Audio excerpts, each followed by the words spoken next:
আমাৰ মহিলাসকলৰ মাজত দেখা পোৱা এটা কমন আবেগ হৈছে দ্য ফিলিং অফ গিল্ট। সেই এগৰাকী লাগিলে কৰ্মৰত মহিলাই হওক, ছাকচেছফুল মহিলাই হওক বা এগৰাকী হোম মেকাৰেই হওক। কৰ্মৰত মহিলাগৰাকীয়ে এই গিল্টত থাকে যে ঘৰখনক, তেওঁৰ পৰিয়ালক, তেওঁৰ ল'ৰা ছোৱালীক যথেষ্ট সময় দিব তেওঁ পৰা নাই। আকৌ হোম মেকাৰগৰাকীয়ে এই গিল্টত থাকে যে ইমানখিনি পঢ়া শুনা কৰাৰ পিছতো তেওঁ ঘৰখনত ফাইনেন্সিয়েলি একো ধৰণৰে ছাপোৰ্ট কৰিব পৰা নাই।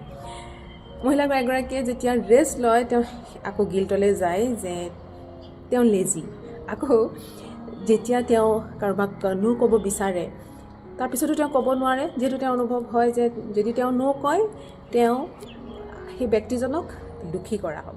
নিজক অগ্ৰাধিকাৰ দিবলৈ যায় তেতিয়া বাৰে বাৰে অনুভৱ হয় যে মই স্বাৰ্থপৰ হৈ পৰিছোঁ নেকি। মুঠতে এনেকুৱা ছিটুৱেশ্যন মহিলাসকলৰ মাজত আহিয়ে থাকে য'ত তেওঁ বাৰে বাৰে এই অনুভৱটোলৈ গুচি যায়। এই গিল্ট ফিলিংটো ইমান কমন কিয়? এই গিল্ট ফিলিংটো আচলতে আমাৰ কোনো ধৰণৰ উইকনেছ নহয়। ই হৈছে আমাৰ প্ৰি ইনষ্টল এটা পেটাৰ্ণ, ই এটা হেবিট, ই এটা বিহেভিয়াৰ। যিহেতু সৰুৰ পৰাই আমাক শিকোৱা যায় বি নাইচ, এডজাষ্ট কৰিবলৈ শিকা, আনক দুখী নকৰিবা। আৰু তাৰোপৰি আচলতে আমাৰ যিটো ফেমিনিন এনাৰ্জি এটা থাকে, যিটো আমাৰ নাৰ্চাৰিং, কেয়াৰিং, আমাৰ যিটো নেচাৰ, সেইটো বাই ডিফল্ট এগৰাকী মহিলাৰ থাকে। আৰু তাৰ ফলতে আচলতে সেই মহিলাগৰাকীয়ে খুব কেয়াৰফুল হয় যাতে প্ৰতিজনকে সদায় সুখী কৰি ৰাখিব পাৰে, তেওঁৰ কাৰণে যাতে আনে কেতিয়াও কষ্ট নাপায়।